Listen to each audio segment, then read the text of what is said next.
Hello दोस्तों, नमस्कार। आज आपके लिए लाए हूँ हिंदी साहित्य के बहुत ही महत्वपूर्ण क्वेश्चन जो हर परीक्षाओं में पूछे जाते हैं। दोस्तों, वीडियो को लास्ट तक ज़रूर देखिएगा। तो पहला क्वेश्चन है, आधुनिक युग की मीरा किसे माना जाता है? तो दोस्तों, आधुनिक युग की मीरा महादेवी वर्मा को माना जाता है। Option number A is the correct answer. अगला प्रश्न है, हिंदी साहित्य में भक्ति काल का समय सीमा क्या है? दोस्तों, हिंदी साहित्य में भक्ति काल का जो समय सीमा है आपका वो 1318 से 1643 ईस्वी तक माना जाता है। Option number A is the right answer. अगला प्रश्न है, हिंदी साहित्य के रीत काल के प्रमुख कवि। हिंदी साहित्य में जो है रीत काल के प्रमुख कवि बिहारी जी को माना जाता है। Option number B is the right answer. Next प्रश्न, गोस्वामी तुलसीदास किस काव्यधारा से जुड़े हैं? दोस्तों, गोस्वामी तुलसीदास भक्ति काल से जुड़े हुए हैं। सर, गोस्वामी तुलसीदास जो है भक्ति काल के कवि हैं। Option number C is the right answer.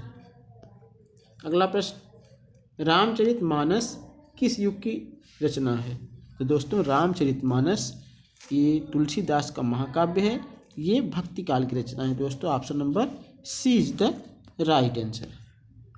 Next question है, कबीरदास किस संप्रदाय से संबंधित है? तो दोस्तों, कबीरदास जो है निर्गुण भक्ति शाखा यानी निर्गुण संप्रदाय से संबंधित है। Option number B is the right answer. Next question है, बीजक के रचनाकार कौन है? दोस्तों, बीजक के रचनाकार आपके कबीरदास ही हैं।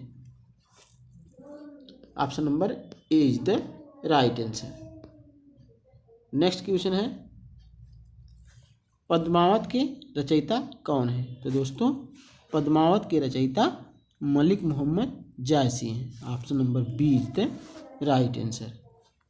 नेक्स्ट क्वेश्चन है, सूरदास की रचना कौन सी है इसमें? दोस्तों, सूरदास की रचना सूर सागर है। Option number C is the correct answer. Next question है, रीत काल को और किस नाम से जाना जाता है? तो दोस्तों, रीत काल को श्रृंगार काल या उत्तर मध्य काल के नाम से जाना जाता है। अर्थात option number D is the right answer. Next question, Nirala किस युग के कवि हैं? दोस्तों, सूर्यकांत त्रिपाठी निराला इनका पूरा नाम है। तो निराला जी किस युग के कवि हैं? तो दोस्तों, निराला जी छायावाद के कवि हैं। Option number B is the right answer. Next question है, कामायनी किसकी रचना है? दोस्तों, कामायनी एक महाकाव्य है। ये जयशंकर प्रसाद की रचना है। दोस्तों, option number A is the correct answer. Next question, Rashmirathi के कवि यानी रश्मिरथी किसकी रचना है? तो दोस्तों, रश्मिरथी रामधारी सिंह दिनकर की रचना है। दोस्तों, option number B is the correct answer. चलते हैं अगले प्रश्न की ओर। अगला प्रश्न आपका,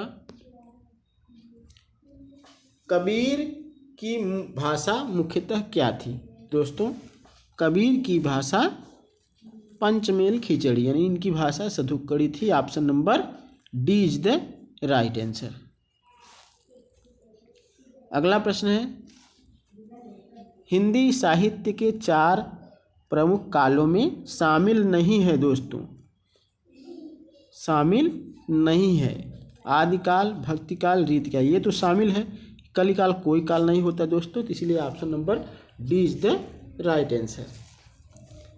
अगला प्रश्न आपके बीच में है। दोस्तों, बहुत ही इम्पोर्टेंट क्वेश्चन है ये। इम्पोर्टेंट में आएगा, एक टोकरी भर मिट्टी। दोस्तों, एक टोकरी भर मिट्टी कहानी के लेखक कौन है? दोस्तों, एक टोकरी भर मिट्टी कहानी के लेखक के माधवराव सप्रे हो जाएंगे। Option number C is the correct answer. अगला प्रश्न है, पुष्प की अभिलाषा। तो दोस्तों, पुष्प की अभिलाषा किसकी रचना है पूछ रहा है?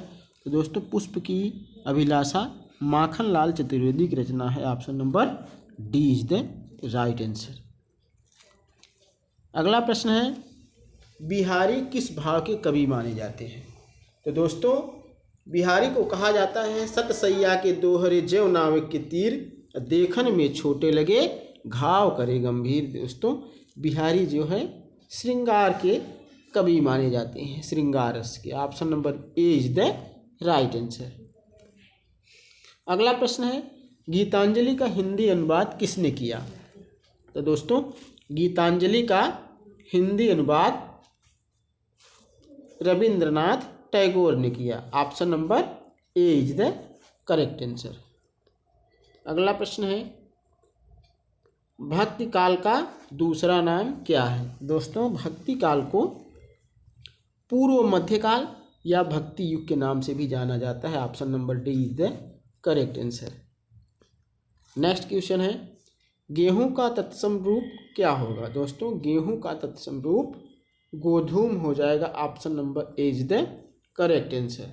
दोस्तों, तत्सम शब्द संस्कृत से लिए जाते हैं, जो संस्कृत से रूपांतरित हुए, बाद में उन्हें तद्भव कहा गया। अर्थात जो संस्कृत के शब्द होते हैं वो तत्सम रूप होते हैं, जो उसका रूपांतरण है उसको तद्भव माना जाता है। दोस्तों, गेहूं का तत्सम रूप गोधूम हो जाएगा। Option number A is the correct answer. चलते हैं अगले प्रश्न की ओर। दोस्तों, वीडियो को लाइक कर दीजिएगा।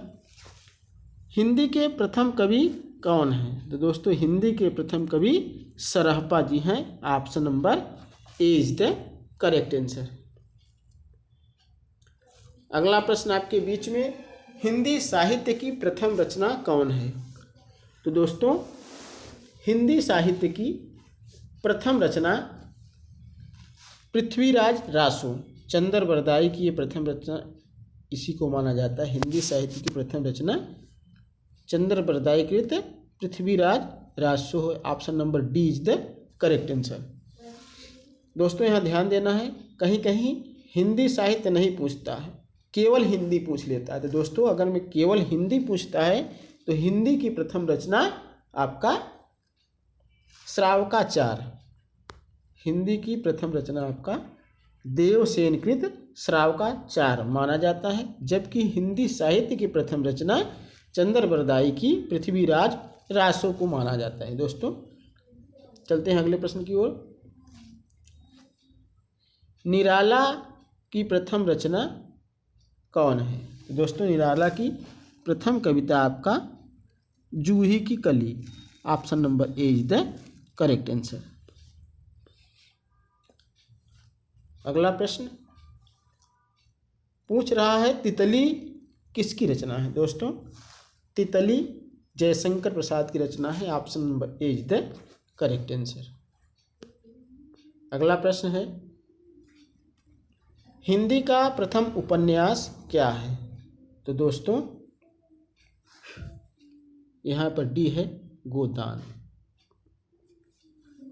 तो हिंदी का प्रथम उपन्यास दोस्तों लाला श्रीनिवास दास कृत परीक्षा गुरु है। Option number A is the correct answer.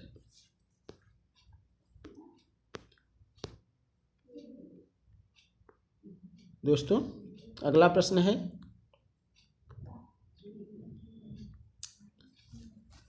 आदिकाल का नामकरण किसने किया है? बहुत ही इम्पोर्टेंट है क्वेश्चन दोस्तों, ये हर परीक्षाओं में लगभग यहाँ से एक क्वेश्चन जरूर बनता है, इसको ध्यान से पढ़िएगा। आदिकाल का नामकरण किसने किया था? तो दोस्तों, आदिकाल का नामकरण आचार्य हजारी प्रसाद द्विवेदी ने किया था। Option number A is the correct answer. दोस्तों, आदिकाल को कई नामों से जाना जाता है। आदिकाल को वीर गाथा काल रामचंद्र शुक्ल ने कहा था। मिश्र बंधु, इन्होंने प्रारंभिक काल नाम दिया था। राहुल संकृत्यान, इन्होंने सिद्ध सामंत काल नाम दिया था। दोस्तों, इसको कई नाम से जाना जाता है। दोस्तों, वीडियो को लाइक कर दीजिएगा। दोस्तों, चैनल को सब्सक्राइब करिए ताकि और भी वीडियो आप तक पहुंच सके। Thank you for watching.